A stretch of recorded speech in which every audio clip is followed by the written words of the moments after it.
qui ont une instabilité chronique de cheville. On va essayer de faire le point sur ce qui se passe dans la littérature scientifique à ce sujet, et puis essayer de proposer des choses concrètes, utilisables facilement en cabinet. Alors, en ce qui concerne le sommaire de la présentation, on va commencer par faire un petit point sur l'instabilité chronique de cheville et les déficits fonctionnels qui peuvent intervenir dans cette problématique. Ensuite, on va faire un point sur l'évaluation de la force des éverseurs dans la littérature scientifique, et vous verrez que la méthode utilisée classiquement, ce qu'on peut qualifier de gold standard, c'est l'isocinétisme.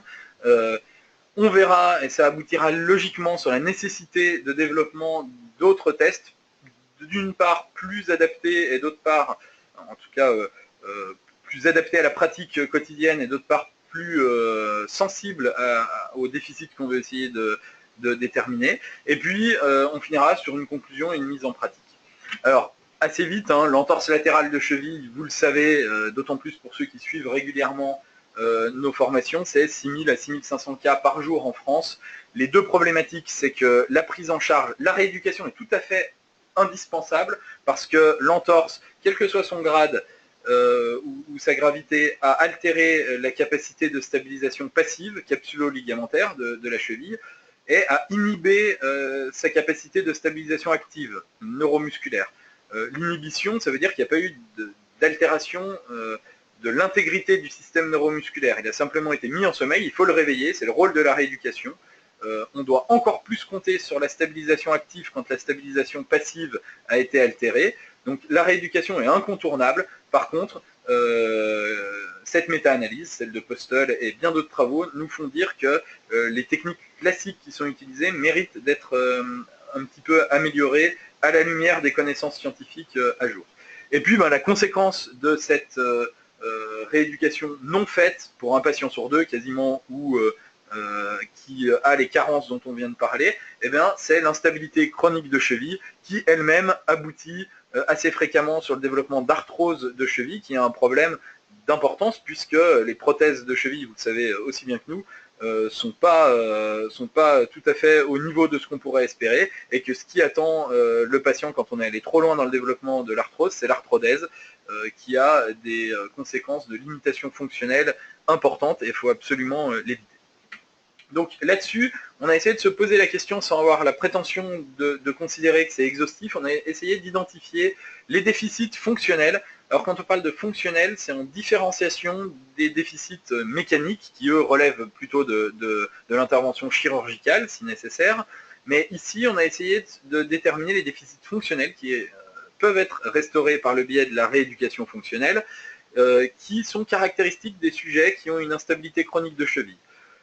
Ils sont relativement nombreux, du déficit de dorsiflexion en charge, en passant par le déficit de proprioception jusqu'au déficit de contrôle postural, qu'on dissocie du déficit proprioceptif. Alors là-dessus, je vous renvoie à d'autres sessions de formation qu'on a déjà faites et qui seront rééditées en 2017, sur la différence entre le contrôle postural et la proprioception de cheville. Des faiblesses musculaires proximales, il est très clair que la faiblesse des abducteurs de hanche, pas spécifiquement dans leur composante d'abduction, mais plutôt dans leur composante de stabilisation latérale du bassin, expose au risque d'instabilité chronique de cheville et de récidive traumatique.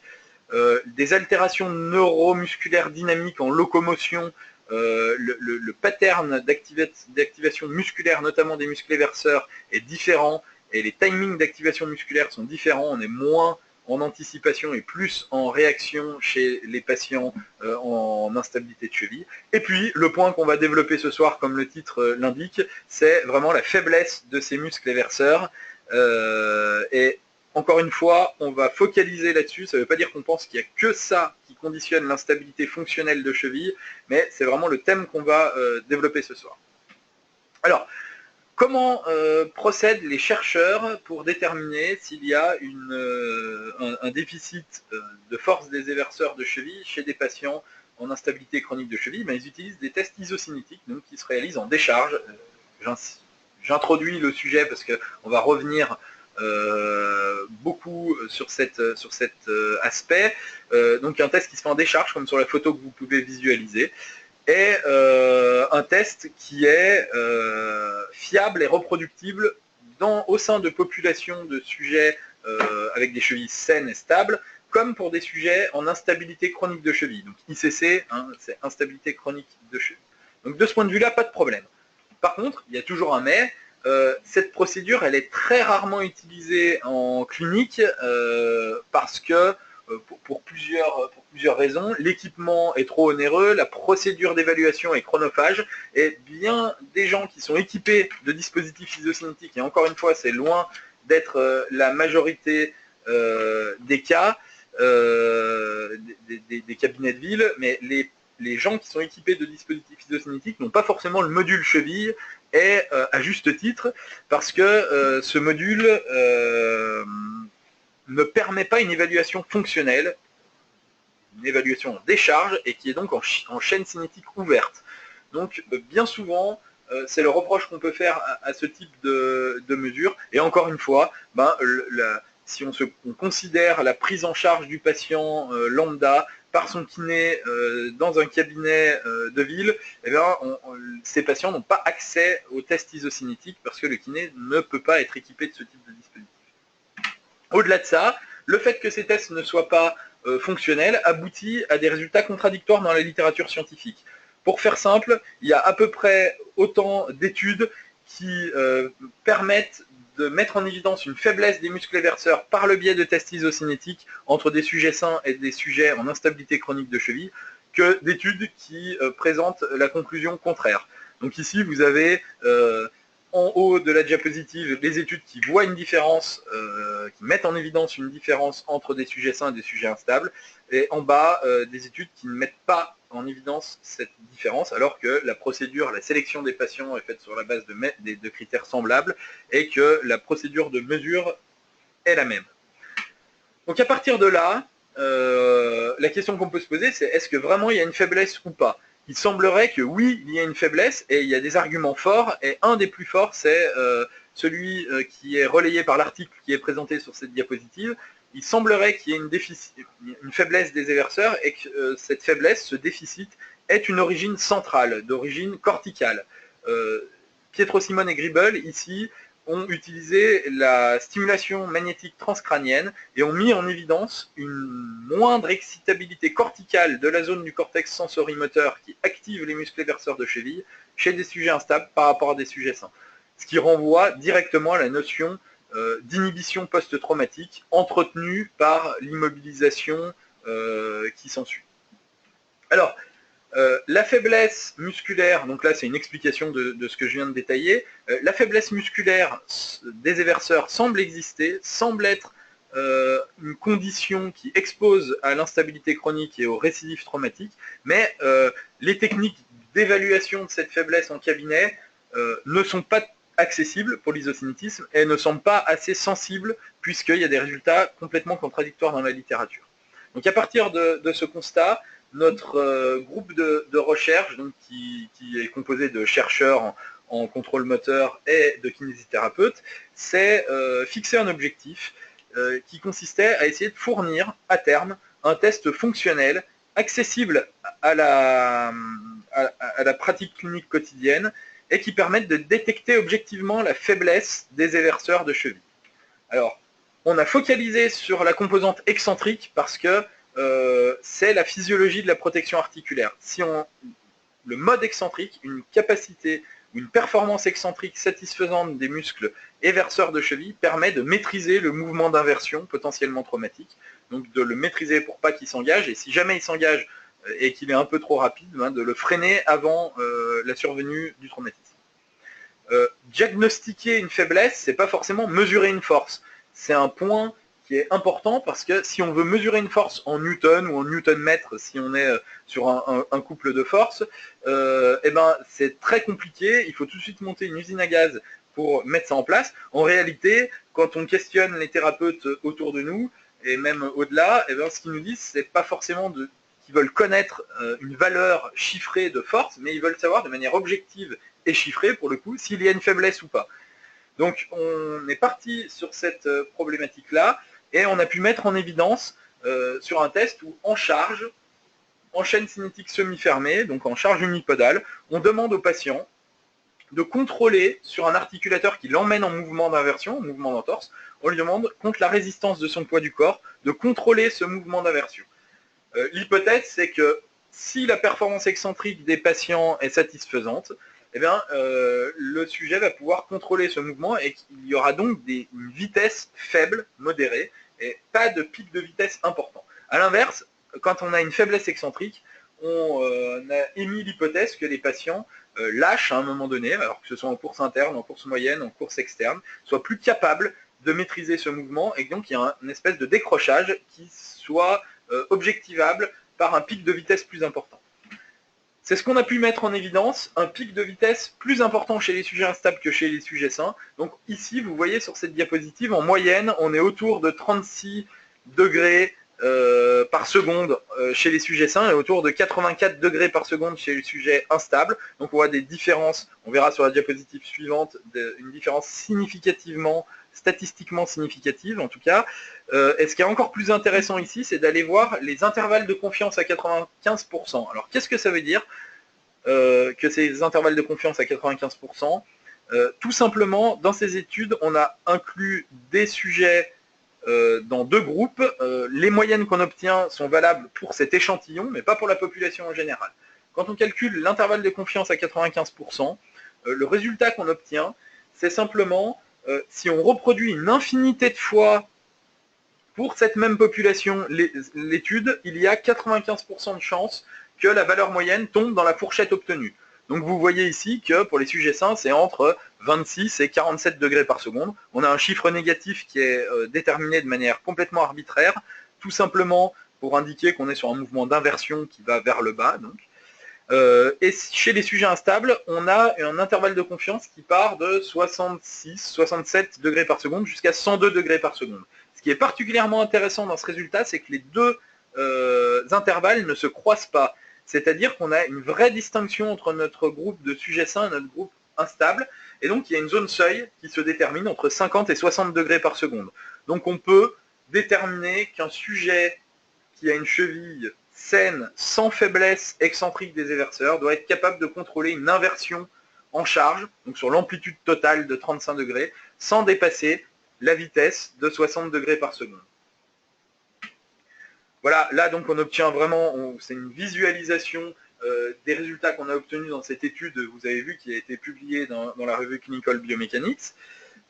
Donc on a vraiment une différence significative entre les deux populations, mais ce qui est tout particulièrement intéressant, encore une fois, c'est le non-recouvrement des deux fourchettes de données des intervalles de confiance. Sur la diapositive suivante, vous allez voir ici sur la vidéo ce qui est représentatif d'une cheville instable. Donc là, vous avez vu un sujet instable avec le pouce rouge vers le bas. Donc là, c'est instable en concentrique quand il remonte, mais sur la descente ici, systématiquement, c'est un sujet qui n'arrive pas à maîtriser. Voilà, ça lâche, donc on a un pic de vitesse important, en l'occurrence ici à peu près d'une centaine de degrés par seconde. C'est très caractéristique d'un sujet instable. Pardon. Ici, on a un sujet instable qui commence à progresser, il est un peu parkinsonien, hein, il n'arrive pas vraiment à maîtriser le mouvement d'inversion. Ici, on est sur une performance caractéristique d'un sujet stable, donc explosif sur l'éversion et très maîtrisé, fluide et lent sur l'inversion. Donc on comprend très vite ici que c'est tout à fait normal qu'on obtienne des pics de vitesse inférieurs sur l'inversion maîtrisée de sujets sains. Encore une fois, on est en charge sur ce type de test. Alors, l'étape suivante, ça a été de reprendre ce test et de le comparer à l'isocinétisme. Vous vous rappelez ce qu'on a évoqué tout à l'heure, il y a des contradictions dans la littérature scientifique entre l'existence d'une faiblesse déterminée par isocinétisme chez les sujets instables et la non-existence de cette même faiblesse. Donc ce qu'on a cherché à faire, en se rapprochant de Francis Degache, François Fourchet et Boris Gojanovic, qui sont tous spécialistes de l'isocinétisme, ça a été, sur la base du premier article publié et que je viens de vous présenter, d'aller leur dire, sur la cheville, on pense qu'il y a un problème, ou en tout cas qu'il y a des choses à éclaircir dans la littérature sur la détermination des faiblesses excentriques, ou en tout cas des éverseurs de cheville chez les sujets en instabilité chronique. On pense avoir un test fonctionnel intéressant, on aimerait bien confronter les deux tests. on a eu la bonne surprise de voir ces auteurs et ces chercheurs très intéressés par la problématique, parce qu'effectivement, ils sont bien conscients qu'il existe pour le genou, pour l'épaule et même pour le rachis lombaire des repères très fiables sur l'isocinétisme. Par contre, sur la cheville, c'est loin d'être aussi clair. Donc, en fait, on a refait la même étude que la précédente. Donc, on a identifié des populations de sujets en instabilité chronique et des populations de sujets avec des chevilles saines et non traumatiques. Et de manière randomisée, chaque sujet est passé sur les deux types de tests et l'ordre de passage entre les deux tests a été randomisé. Donc, aléatoirement, les sujets commençaient soit par le test isocinétique et 48 heures plus tard, ils passaient sur le test fonctionnel, avec Myolux Medic Evolution, et pour la moitié des sujets, c'était l'ordre inverse. On a intégré des sujets dans cette étude, donc là vous avez toutes les caractéristiques des sujets qui ont pu être intégrés dans le groupe de sujets sains et de sujets instables. Les critères de sélection, alors comme pour la première étude, c'est important de l'avoir en tête, on s'est fié aux critères de l'International Ankle Consortium, qui est la société savante internationale qui essaye de standardiser les études sur la cheville instable. Donc, il existe des questionnaires validés qui permettent de déterminer si un sujet est en condition de cheville stable et saine ou en condition d'instabilité chronique de cheville. Donc, d'ailleurs, j'en profite et je l'ai dit dans un autre webinaire la semaine dernière, ces questionnaires sont tout à fait accessibles et peuvent être tout à fait utiles dans le cadre du diagnostic et du suivi de l'évolution de vos patients au fil des séances. Et on utilise tous les chercheurs impliqués dans la recherche sur ce thème utilisent ces questionnaires pour standardiser les études. Donc c'est un outil de standardisation des études scientifiques, mais aussi un outil de diagnostic et de suivi en clinique. Donc sur ce fameux questionnaire, il faut au moins 5 réponses positives pour ceux qui ont suivi le webinaire de la semaine dernière sur le questionnaire A2I. Donc on a 0 réponse positive dans notre groupe sain, 7,2 en moyenne dans notre groupe instable. Donc on est bien sur des sujets instables. Et vous voyez que dans notre groupe sain, personne n'a fait d'entorse de cheville, alors que dans le groupe instable, en moyenne, on a fait plus de 3 entorses. Donc les sujets ont subi le test isocinétique et le test fonctionnel, encore une fois dans un ordre différent pour chacun, il y a une randomisation de tout ça. Un test excentrique à 30 degrés par seconde en charge, on mesurait le couple de force en newton-mètre relativisé au poids du corps parce que le test isocinétique est fait en décharge. Et puis sur le test fonctionnel, on demande, comme pour la vidéo, ou en tout cas l'étude précédente et ce que vous avez vu sur la vidéo, un contrôle de l'inversion en charge et on vient s'intéresser aux paramètres de vitesse angulaire qu'on ne relativise pas au poids du corps ici puisque le poids du corps est de fait pris en compte dans le test puisqu'il est réalisé contre ce poids du corps, donc en charge. La normalité de la distribution des données a été vérifiée au moyen du test Shapiro-Wilk. Des comparaisons de performance entre les deux groupes ont été réalisés au moyen de petits tests pour échantillons indépendants, en seuil de significativité placé à 0,05, ce qui est classique, et une évaluation des tailles d'effet par la méthode de Cohen. Ce qu'on observe, sur la base des tests isocinétiques, aucune différence significative de performance entre les deux groupes, donc sujet sain à gauche, sujet instable à droite, et alors ça ne sert peut-être à rien de le discuter puisque la différence n'est pas significative, mais s'il y avait une tendance, eh ben on voit que c'est plutôt vers une performance supérieure chez les sujets instables, ce qui peut questionner, et ce qui nous questionne d'ailleurs sur les mécanismes de compensation qui peuvent être mis en place sur ce type de test, et on est en train d'analyser à l'heure actuelle des données électromyographiques qu'on a pu prendre prélevées dans ce cadre, et vous voyez d'ailleurs peut-être des petites pastilles vertes qui sont les électrodes EMG, et on se rend compte que les rotateurs de hanches, et notamment les ischio-jambiers, ont tendance à être largement recrutés sur ce type de test. A l'inverse, notre test fonctionnel, tel qu'il a été décrit précédemment, lui nous fournit à peu près le même type de résultats que sur la première étude publiée en 2014, et donc on a un pic de vitesse significativement supérieur chez les personnes instables qui vient signer l'incapacité à contrôler, contre la résistance, contre le poids du corps, une inversion de manière adéquate, comme le fait un sujet sain. Donc qui vient suggérer largement un déficit excentrique. Donc là, on est pareil, hein, des moyennes sur les sujets sains, et puis les intervalles de confiance qui sont calculés, mais on peut passer là-dessus. Vous allez recevoir ce document dès demain en PDF, donc vous pourrez le reconsulter sans aucun problème et revisualiser les vidéos qu'on diffuse sans aucun problème par le biais des liens YouTube qui sont intégrés dans ce document PDF. J'en profite aussi parce que Grégoire n'est pas là pour rien, il me rappelle que j'ai oublié de vous dire que vous pouvez vous poser vos questions par écrit par le biais de la rubrique questions en bas à droite de votre écran. Donc n'hésitez pas tout au long de la présentation à poser ces questions, on les synthétisera à la fin et on essaiera d'y répondre. Donc la discussion de ces travaux, c'est qu'en fait, il semble exister un déficit fonctionnel, un déficit de force excentrique en tout cas des déverseurs chez les sujets instables, mais que les techniques qui sont classiquement utilisées pour mesurer ces forces ne soient pas forcément adaptées pour les mettre en évidence. Donc le test fonctionnel qu'on propose semble adapté et plus adapté que l'isocinétisme, plus sensible que l'isocinétisme pour identifier cette faiblesse des déverseurs qui est à l'origine d'une instabilité chronique de cheville. Et ce type de résultat et ce type de confrontation nous renvoie aux limites des évaluations isocinétiques, et peut-être que les fameuses compensations comportementales dont je vous ai parlé tout à l'heure sont une explication aux résultats contradictoires de la littérature scientifique, et en tout cas, le fait qu'un test plus simple à mettre en œuvre, plus fonctionnel et plus sensible à la détection des déficits qu'on recherche soit accessible, c'est plutôt une bonne nouvelle. Et en termes de bonnes nouvelles, j'en profite pour en rajouter une. Cet article était également soumis dans la revue Clinical Biomécanique, et il a été accepté le 5 janvier, donc hier. Donc il sera très rapidement accessible sur PubMed dans les 10 jours qui viennent. Voilà, on peut espérer que ce soit dans les 10 jours qui viennent. En tout cas, c'est une reconnaissance de la communauté scientifique pour ce type de résultat. Donc ce test fonctionnel semble plus adapté que l'isocinétisme pour identifier une faiblesse des déverseurs, et par ailleurs, comme je l'ai déjà dit, il est plus simple et rapide à mettre en œuvre, et donc un de nos objectifs, parce que là c'est le travail de recherche, qui constitue à identifier un problème, faire le tour de la littérature, émettre une hypothèse, vérifier cette hypothèse, confronter cette hypothèse et nos résultats à d'autres méthodes et à d'autres techniques. Donc ça c'est tout un processus de recherche qui arrive à son terme, sur ce petit segment en tout cas. Et donc après, il nous semble que souvent, il y a des travaux de recherche qui s'arrêtent là.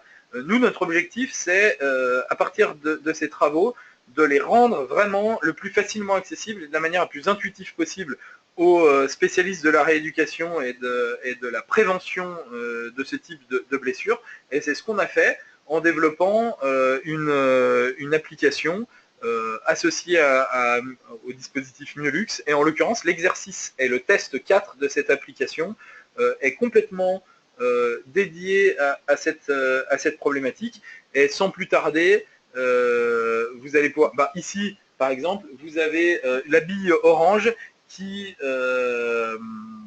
représente la vitesse d'inversion de la cheville, et donc on va demander à un patient de faire une amplitude complète, donc 35 degrés d'inversion, en faisant en sorte que cette bille orange ne dépasse jamais le fameux seuil de 60 degrés par seconde qui a été déterminé comme étant la limite entre une cheville saine, la performance d'une cheville saine et la performance d'une cheville instable. Bien évidemment, il est possible de régler la difficulté de l'exercice pour ne pas commencer tout de suite dans ces conditions-là, et au début avoir un seuil plutôt à 100 degrés par seconde, puis à 80 degrés par seconde. Mais à terme, ce qu'il faut permettre aux patients, c'est de pouvoir contrôler l'inversion de cheville contre son poids du corps sans dépasser ce fameux seuil. Et donc, on va pouvoir voir en vidéo ce que ça donne. Donc ici, alors là, l'introduction. Là, vous voyez la posture du patient qui est en charge. Il peut avoir un appui avec les mains sur un mur, une cloison, un espalier, sans se délester. Mais l'objectif, c'est de travailler ce contrôle de l'inversion en charge. Et puis, vous avez vu, sur l'éversion, il peut reposer l'autre appui pour pas trop se fatiguer. Donc, à chaque fois qu'on choisit un exercice, on a les consignes, les réglages, les calculs du score, l'info des thérapeutes, et puis des liens peuvent mettre vers les articles qui justifient l'intérêt de cet exercice. On règle la difficulté. Vous voyez ici un seuil à 60 degrés par seconde. Et ici, ce que vous voyez en haut, à gauche de l'écran, c'est ce qui se passe physiquement, ce que fait le patient, et ce que vous voyez sur le reste de la diapositive, c'est ce qu'il visualise en même temps sur l'écran de sa tablette, en tout cas de la tablette du thérapeute. Et donc vous voyez ici deux essais où le patient arrive à maîtriser l'inversion en charge, et donc la bille orange ne dépasse jamais le seuil, et donc on valide en vert des essais. Je crois qu'on va encore en valider un ici, et puis celui d'après, ben, vous verrez un patient en haut à gauche qui va lâcher, et puis un essai, une bille qui va dépasser le seuil, et un essai invalidé. Paf, voilà. Paf. Donc un essai invalidé, et puis ici on est sur un test d'une quinzaine d'essais, d'une vingtaine d'essais, pardon, et le patient part avec une performance, un score de 100%, et à chaque fois qu'il rate un essai, il perd 5% de score. Et donc, ce qu'on a pu identifier sur le suivi de jeunes sportifs avec des chevilles stables ou instables, c'est que les sujets qui ont des chevilles stables valident au minimum 15 essais dans ces conditions-là. Donc l'objectif, c'est d'obtenir un score d'au moins 75%, comme pour l'ensemble des 5 autres exercices du dispositif Myolux Medic Evolution. On va peut-être pouvoir passer la fin de la vidéo, je pense que vous avez compris le concept, et ceux qui voudront revenir sur cette vidéo pourront le faire à loisir à partir du lien sur le document PDF que vous recevrez dès demain sans aucun problème, à moins que, à force que je parle, on attende la fin du test. Je crois qu'on ne peut pas passer directement à la fin de la vidéo, me semble-t-il. Non, mais on peut passer... Ah ouais, on peut passer à la diapositive suivante, par contre. Ou pas. Voilà. Donc voilà, on en arrive à la fin de cette session de formation, pile dans le timing. Un programme des formations en ligne de l'Académie de la Cheville, mais je pense qu'ils sont tous obsolètes maintenant parce que on va mettre en place le programme pour 2017, et vous savez qu'il y a de plus en plus de chirurgiens et de médecins qui interviennent dans l'Académie de la Cheville. Il restera de notre côté 2 événements avant la fin de l'année, une formation complètement dédiée au dispositif Myolux Medic Evolution le 13 décembre, entre 20h et 21h, et puis la semaine suivante, il y aura une nouvelle session commentée et animée par Brice Picot, qui est kinésithérapeute des équipes de France de handball, sur la prise en charge de l'entorse de cheville en urgence sur le bord du terrain, une session qui avait beaucoup plu sur sa première diffusion et qui a fait l'objet de demandes de réitération. Donc on s'exécute la semaine suivante, donc ça doit être le 20 décembre. Voilà, je vous remercie pour votre attention, et maintenant on va voir s'il y a des questions, et n'hésitez pas, s'il n'y en a pas pour le moment, n'hésitez pas à poser vos questions pour que ça soit le plus interactif possible. Merci. Alors, une première question déjà de Cyril, qui me semble pas mal participé la semaine dernière déjà, qui demande, il y a une remarque plutôt qu'une question au départ, qui remarque que l'échantillon sur la comparaison isocinétisme test en charge sur le Myolux est plutôt réduit.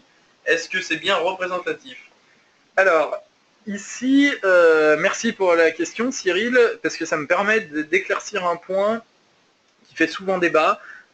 Sur la taille des échantillons, dans le milieu médical ou paramédical, on a toujours tendance à se focaliser sur les études cliniques, où en gros on a une donnée par patient. Et donc on a des référentiels, par exemple la fameuse croyance selon laquelle on ne peut pas faire un test paramétrique en dessous de 30 ou 33 patients, par exemple, en fait c'est en dessous de 30 ou 33 données. Et donc c'est pas tout à fait la même chose. Quand on est dans le comportemental, on a systématiquement plusieurs essais par patient. Alors ça nous permet d'aller voir un peu des variabilités intra-individuelles, inter-individuelles. Et donc plus on a de patients, mieux c'est. Par contre, si on a un effet significatif qui sort avec 10-12 patients dans chaque groupe, ça veut dire qu'il y a une variabilité intergroupe qui est largement supérieure à la variabilité qui est à l'intérieur du groupe. Et au contraire, alors là, je ne fais que citer un de mes mentors, puisqu'on en a tous, qui est Normand Tisdale de Québec. Il m'a fait, sur une des études, il m'a fait arrêter une étude alors qu'on était à 6 patients dans chaque groupe, en me disant, si on a une différence significative qui sort avec 6 sujets dans chaque groupe, c'est que ton effet, il est énorme. Et une manière autre de voir ça, c'est de se dire que si on passe 100 patients dans chaque groupe et qu'on voit qu'on est à la limite de la significativité mais qu'on ne l'est pas, qu'est-ce qu'on va faire? On va réintégrer des patients dans chaque groupe pour passer le seuil de significativité, parce que plus il y a de sujets dans chaque groupe, moins le test statistique est rude.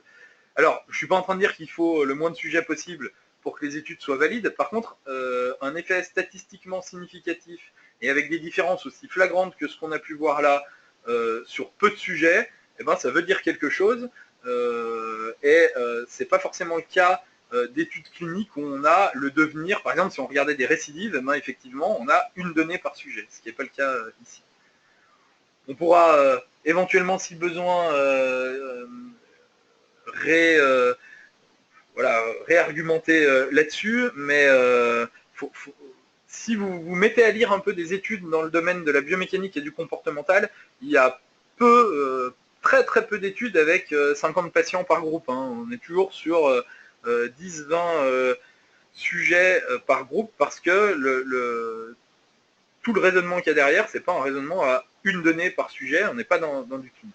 Si on fait un raisonnement par l'absurde, si on a forcément besoin d'avoir des centaines et des centaines de patients pour montrer une différence, c'est vraiment que l'effet est minime. C'est ce que vient de dire Romain, mais une autre manière de le dire, c'est vraiment comme ça, c'est que si on a forcément besoin d'énormément de patients pour montrer un effet, c'est que l'effet finalement existe très peu, quoi. Et donc c'est vrai que c'est important d'avoir ça en tête. C'est pas ce qu'on nous apprend généralement, et c'est important d'avoir ça. Et je pense que Alain qui cherchait à avoir des éléments là-dessus. Alors je vois que Alain vient de réécrire, donc je vais lire sa question directement avant de lire de notre côté. Donc Alain voudrait savoir s'il y a un bilan ostéopathique de la cheville avant les tests, car les blocages ostéopathiques entraînent une modification de la mobilité de la cheville dans ses différents axes et des douleurs qui peuvent rétroagir sur la contraction musculaire. Ouais, alors Alain, c'est sûr que c'est une bonne question. C'est d'autant plus vrai quand on fait des tests proprioceptifs, d'acuité proprioceptive. Ici, les standards justement de l'International Ankle Consortium nous recommandent d'intégrer des patients sans aller forcément investiguer la stabilité mécanique de l'articulation, donc en étant uniquement sur les critères qu'on a évoqués tout à l'heure de questionnaire. Donc effectivement, il y a des patients qui ont peut-être des problématiques mécaniques plus importantes que d'autres, un talus antériorisé, etc. Quand on parle d'instabilité fonctionnelle de cheville, en tout cas pour intégrer des sujets dans les études, on ne va pas chercher plus loin là-dessus. Et bien évidemment, je l'ai dit, dans les différents déficits fonctionnels, par exemple, le déficit de dorsiflexion en charge est un déficit sur lequel il faut agir, mais ici, on vient intégrer des patients sans aller vérifier s'ils ont un problème ostéopathique ou non. C'est un choix volontaire. Pourquoi? Parce que l'idée, c'est de dire, est-ce que tout est interconnecté? C'est sûr. Par contre, en intégrant des patients qui ont des problèmes d'entorse récurrente dans cette étude, par exemple, on a pu montrer qu'aucun n'arrive à contrôler, comme un sujet sain, une inversion en charge. Donc ils ont tous une faiblesse de contrôle excentrique de l'inversion. Et qu'il y ait des facteurs aggravants ou pas, ou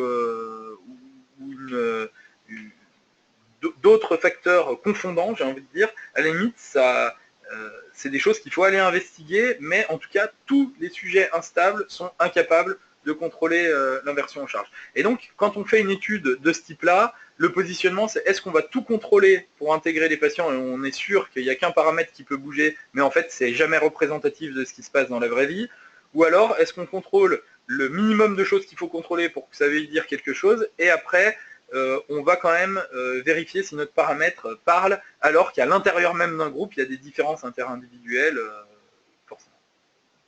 Alors, une question de Johan sur le temps d'apprentissage et l'utilisation du myolux. Donc, en gros, quel est le temps d'apprentissage à l'utilisation de l'exercice excentrique sur le myolux? Alors, on faisait exactement la même chose, mais je vous enverrai l'article dès qu'il sera mis en page par l'éditeur, donc dans les 10 jours qui viennent. Vous aurez tous les détails, mais on a le même temps d'apprentissage sur les deux types de tests, isocinétique et myolux. Et en gros, c'est sur une dizaine d'essais et ça prend moins de 5 minutes. Voilà.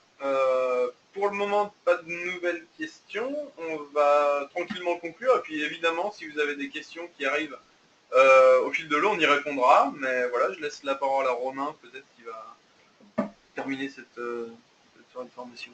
Et ben voilà, en espérant avoir répondu à vos questions. Alain, je crois que vous avez eu Maxime Billot par mail interposé aujourd'hui et on a bien en tête les échanges qu'il faut qu'on fasse et les éléments de bibliographie qu'il faudra envoyer. Alors Alain, en même temps que je lui parle, il sera intéressant à un moment donné de vos travaux de tester les patients chevilles bloquées après une correction ostéo. Je comprends pas vraiment le cheville bloqué.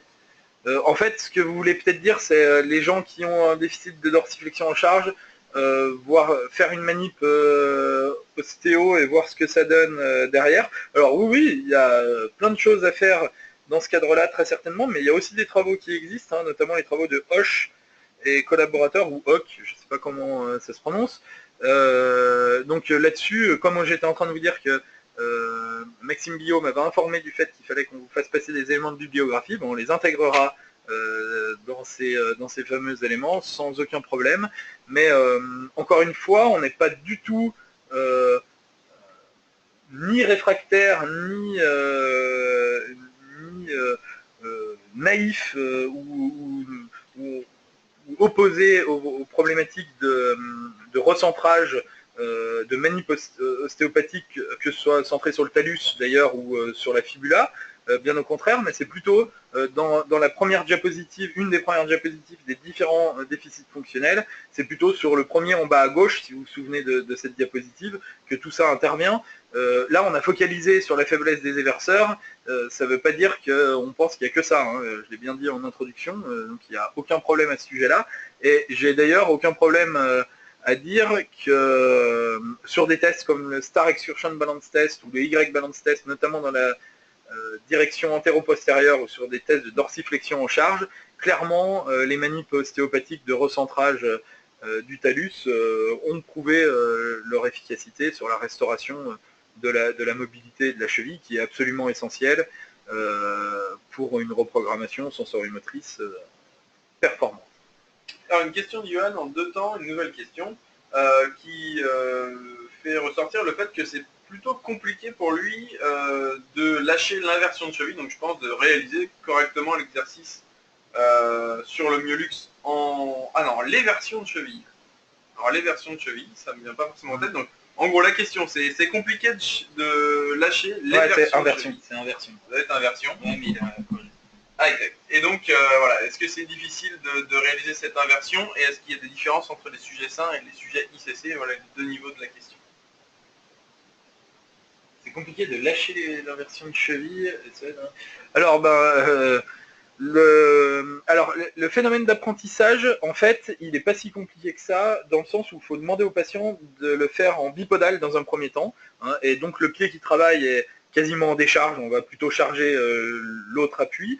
On guide le patient dans le mouvement. Une des compensations qu'il a tendance à aller chercher, effectivement, c'est de faire une flexion plantaire dans un premier temps. Donc on va lui donner des informations très simples, comme l'avant de ton pied ne doit pas aller toucher le sol. S'il y a quelque chose qui touche le sol, c'est le bord, l'extérieur de ton 5e orteil, de ton petit doigt de pied. Et là, on le guide comme ça. Après, il fait seul, on peut le guider à la main, hein. Après, on le fait seul, il reste en appui bipodal, et puis quand on pense qu'il est bien, il passe en appui unipodal, et franchement, alors après, ça dépend des patients, de la distance, en tout cas du temps, entre son traumatisme et puis le moment où vous lui apprenez l'exercice, et puis il y a des différences entre les patients, ça c'est sûr, mais en respectant ces étapes, c'est-à-dire appui bipodal en guidant, appui bipodal seul, et puis appui unipodal, en général, l'exercice est assez vite maîtrisé. Il faut bien le rassurer sur le fait que de toute façon, on ne se fait pas d'entorse avant 40 degrés en inversion et qu'il y a une butée mécanique à 35 degrés, donc il ne risque rien, parce que des fois c'est aussi un blocage, j'allais dire psychologique, mais une crainte vis-à-vis de l'exercice à faire. Mais c'est quelque chose qui s'apprend assez rapidement, sans aucun problème. Et après, y a-t-il une différence de temps entre les sujets sains et les sujets ICC? J'imagine que c'est une différence de temps d'apprentissage, en complément de la question précédente. Eh ben, effectivement, il y a une crainte. Alors, on n'a jamais mesuré le temps d'apprentissage, mais il y a une crainte supérieure chez les personnes qui ont une faiblesse, parce qu'ils n'ont pas du tout envie de faire ce mouvement-là. Donc il faut passer un peu plus de temps sur la progressivité que je viens d'exposer, en guidant la cheville du patient dans un premier temps, et puis en lui demandant de le faire en appui bipodal dans un premier temps, et ensuite en appui unipodal. Les sujets sains, ils n'ont aucun problème à y aller en appui unipodal pour la plupart d'entre eux. Alors, une nouvelle question d'Eric qui vient d'arriver, qui demande, après la rééducation avec le Myolux, combien de temps durent les résultats? Est-ce qu'il faut que les patients reviennent régulièrement pour entretenir le gain obtenu, en fonction aussi de la gravité de l'entorse? Et est-ce que le patient peut effectuer des exercices chez lui? C'est beaucoup de questions, Eric, mais c'est bien. Alors, la rééducation avec Myolux, donc nous, toutes les études qu'on a pu faire sur le suivi des patients, on se cale sur 10 séances, puisque c'est les référentiels de la Haute Autorité de Santé, qui datent de 2000, mais qui sont toujours là. Donc, on se fie à ces référentiels. Et en 10 séances, on arrive... Alors, 10 séances de prise en charge d'une entorse aiguë, ça veut dire qu'on fait du sensorimoteur, pas sur 10 séances, mais sur peut-être 7-8 séances, et on fait du renforcement en charge sur les 4-5 dernières séances. En 4 séances, on arrive à recouvrir des niveaux, sur le paramètre qu'on vient de présenter, par exemple, des niveaux représentatifs de sujets sains, sans aucun problème. Après, on est sur du sensorimoteur, donc le sensorimoteur, par définition, ça s'entretient. Si on fait du développé couché ou du squat, et puis qu'on arrête pendant 6 mois après, on ne redémarre pas au même niveau de performance. Alors bien sûr, il faut entretenir ça. L'entretenir, on doit d'autant plus compter sur ces paramètres sensorimoteurs du fait, comme je le disais en introduction, que la stabilité passive mécanique est altérée. Donc il faut entretenir ces phénomènes-là. Sur des études qu'on a faites il y a quelques années, on se rendait compte qu'il n'y avait pas de perte, que ce soit sur la proactivation, sur la force ou sur la proprioception, dans les 15 jours qui suivent la rééducation. Et au bout de 15 jours, on commençait à avoir une inflexion dans la courbe. Donc on conseille aux patients idéalement de refaire des petites piqûres de rappel tous les 15 jours, soit en revenant chez le kinésithérapeute, soit en faisant des exercices sur les conseils du kinésithérapeute en autonomie. Mais bien évidemment, il y a le rôle du kiné pour nous, là, c'est de remettre à niveau le patient et de lui expliquer comment entretenir le niveau qui lui a permis de recouvrer. Et ça passe par de l'entretien, parce qu'on est sur de la stabilisation active d'origine neuromusculaire. Très bien, une nouvelle question de Jérôme. Combien de temps il faut pour améliorer son pic de vitesse en excentrique sur les déverseurs, pour passer en dessous des 50 degrés par seconde avec le Myolux? Alors, comme je le disais un peu en répondant à Eric tout à l'heure, dans l'étude qui a été publiée en 2014 que je vous ai présentée, où on met en évidence le fameux seuil à 60 degrés par seconde, il y a une partie de l'étude qui n'a pas été publiée pour le moment, qui a été faite par un étudiant de master à l'université de Savoie, qui a permis de montrer qu'en 8 séances, donc en 8 séances, on faisait que du renforcement musculaire, en 8 séances de 10 minutes, les patients avaient retrouvé tous des valeurs correspondantes à des sujets sains. Malgré tout, depuis, nos réflexions ont un peu évolué, parce qu'on se rend compte que dans la réalité, s'il y a 10 séances pour une cheville, comme je le disais juste avant, il n'y a pas 8 séances dédiées au renforcement musculaire. Quand on arrive au renforcement musculaire, il y a déjà largement 4-5 séances minimum qui sont passées. Donc on est retourné voir un petit peu les données, et en moyenne, au bout de 5 séances où on a consacré 10 minutes dans la séance à cet exercice, eh ben, on restaure la capacité correspondant à des sujets sains, c'est-à-dire pas dépasser 60 et pas 50 degrés par seconde. Jérôme, je te laisserai passer le bonjour à Serge, qui est venu récemment dans le jury d'une thèse par chez nous, et qui devait avoir un peu mal à la tête le lendemain, je crois. Et donc j'espère qu'il sera dans le même état d'esprit à la fin de ta soutenance, qui ne devrait pas tarder. Très bien. Une nouvelle question d'Eric. Comment justifier, par rapport au référentiel, 10 séances? Pour les piqûres de rappel, acte hors nomenclature par rapport au patient ou justification possible par bilan, par rapport au médecin conseil. Alors il y a beaucoup de choses. Alors je vous avoue que là-dessus, je suis pas du tout sur les discussions entre l'ordre, la sécu, tout ça. Je suis pas du tout spécialiste. Je suis peut-être un peu trop concentré sur les aspects comment on rééduque efficacement ou pas. Mais si je comprends bien la question, c'est comment on peut faire en sorte que les séances de rappel ou autres puissent être prises en charge. Là-dessus, je crois qu'il... alors, je vous propose même de poser cette question par mail après pour qu'un de nos collègues, nous, vous avez compris qu'on est tous les deux chercheurs, mais un de nos collègues kinés qui est en prise directe avec les kinés tous les jours puisse éventuellement vous répondre sur ce sujet-là. Mais encore une fois, la démarche qu'on encourage plutôt, nous, c'est que on pense qu'en 10 séances, il y a moyen de faire une rééducation efficace et qu'après, eh ben, si on indique au patient comment entretenir cette prise en charge, eh ben, il doit être capable de pouvoir le faire en autonomie. Alors il y a Alain qui réagit, j'imagine, par rapport à la question d'Eric et qui apporte des éléments et qui précise que dans les sports à risque, type trail, course d'orientation, etc., il prescrit systématiquement, ou quasiment, plutôt systématiquement, le myolux soft en entretien. Et à la fin de 10 séances, le myolux permet de bien déterminer s'il faut continuer finalement la rééducation ou si la rééducation est suffisante en termes de récupération et d'argumenter vis-à-vis de la CPM. C'est vrai Alain, que j'ai oublié de développer ça.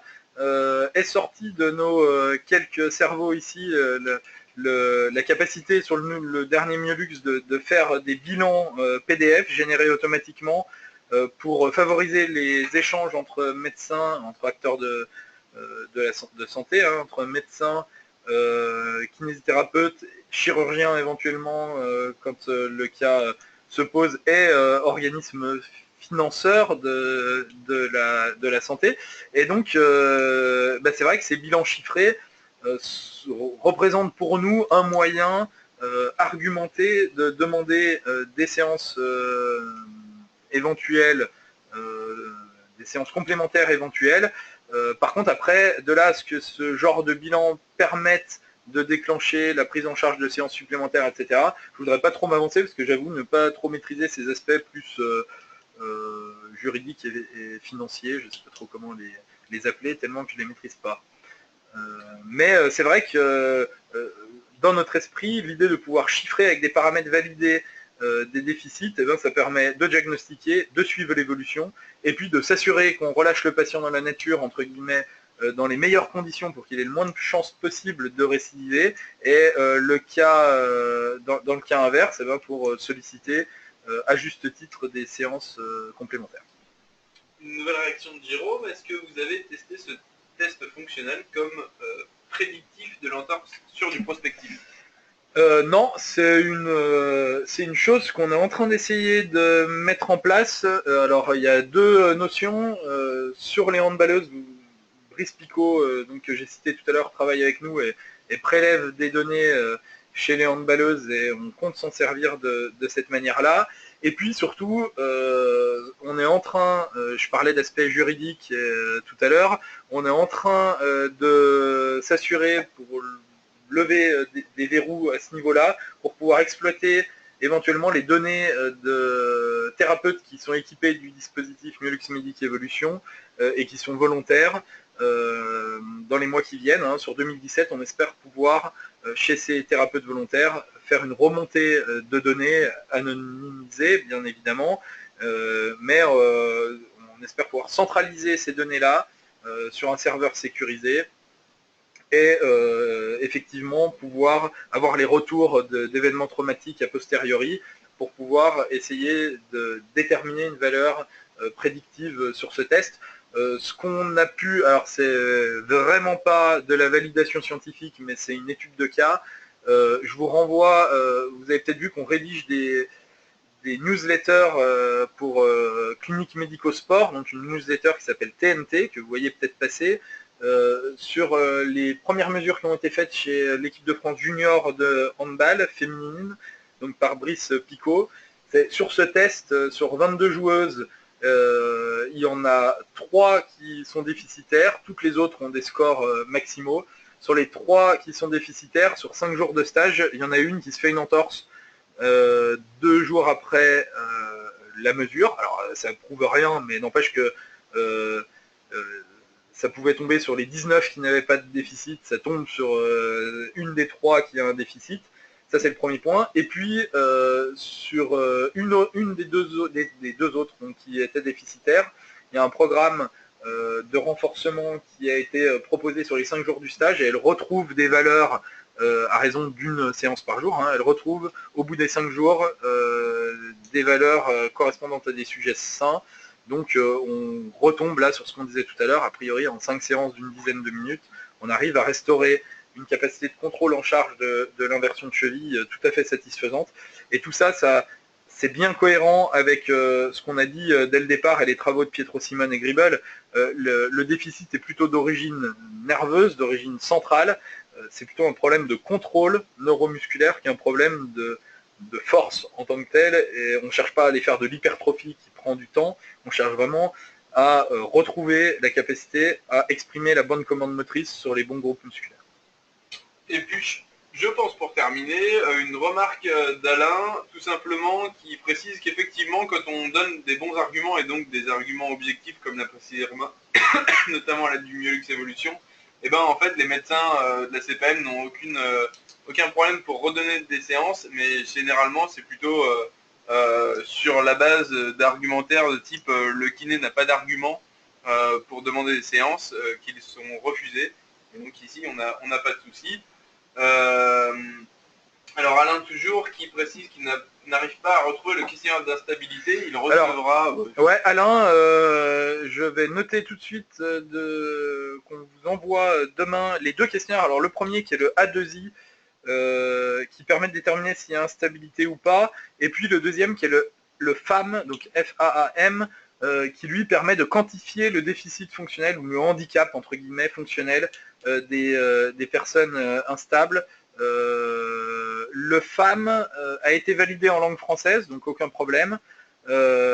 L'autre, le premier, a été validé à ma connaissance uniquement en langue anglaise, mais c'est vraiment des questions hyper simples. Hein, c'est est-ce que vous avez déjà fait une entorse? Oui, non, voilà. Donc on l'a traduit en français et c'est le questionnaire qu'on utilise dans nos publications et ça pose aucun problème parce qu'il n'y a pas de double sens caché ou de questions très philosophiques auxquelles il faut répondre.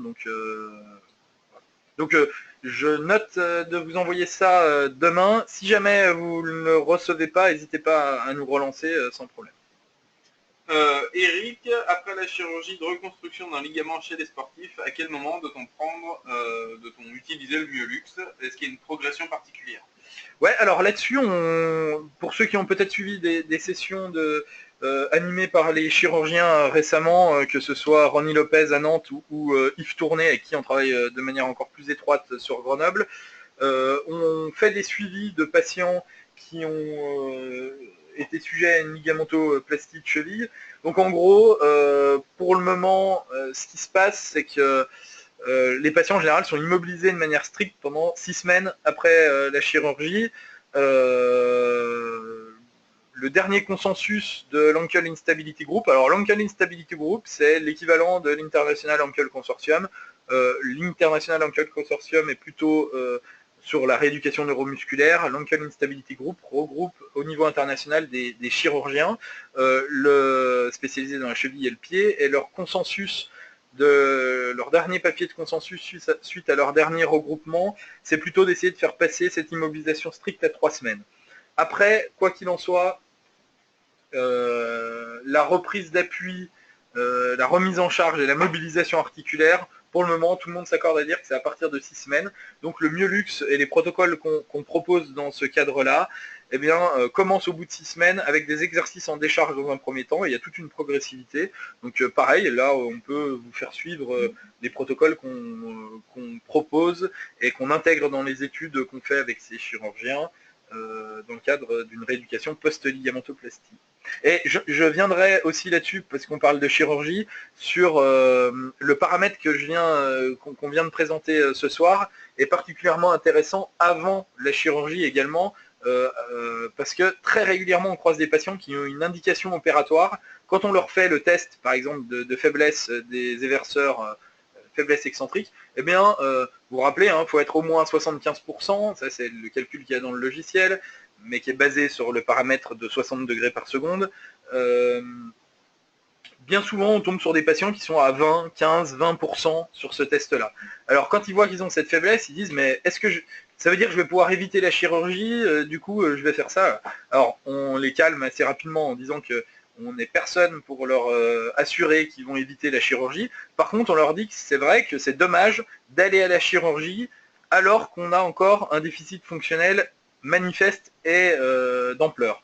Donc, la première étape, c'est restaurer ce type de paramètres. Et puis si on est toujours gêné par l'instabilité chronique, si on a toujours notre problématique, c'est qu'il y a des paramètres mécaniques qui prennent le dessus et qu'il faut aller régler par le biais de la chirurgie. Si la restauration de ces paramètres fonctionnels stabilise l'articulation, eh bien peut-être effectivement qu'on peut éviter des chirurgies. Et c'est vrai que c'est une voie qui intéresse tout particulièrement les chirurgiens qui se retrouvent face à des patients qui ont essayé la rééducation, qui sont instables, qui vont faire les examens et qui vont consulter le chirurgien, qui des fois ne posent pas d'indication opératoire, et en fait ils se retrouvent au point d'entrée, en fait, parce qu'on leur dit retournez vous rééduquer.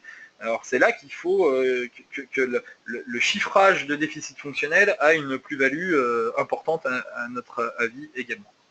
Alexis, est-ce que les questionnaires vont être envoyés à tout le monde? Alors non, parce que c'est compliqué sur l'envoi de masse comme ça de fichiers. On l'a fait la semaine dernière. D'accord. Ouais, a priori, ouais, on va essayer, mais je crois que sur le webinaire de la semaine dernière, notre collègue a pu envoyer le support PDF du webinaire et les 2 questionnaires. Donc ce qu'on va faire, c'est qu'on va faire la même chose. On va tenter de faire la même chose. Et relancez-nous encore une fois s'il y a un problème. Voilà, et Johan a bien reçu la fois dernière, donc c'est parfait. Voilà, donc 21h, c'est pile poil ce qu'il nous fallait. On va pouvoir conclure cette session de formation. Je vous remercie pour votre attention et votre intérêt. Et on espère vous voir nombreux dans les semaines à venir et l'année prochaine. Si on ne se revoit pas, ou en tout cas on ne se recommunique pas avant l'année prochaine, on vous souhaite de bonnes fêtes de fin d'année. Bonsoir à tous.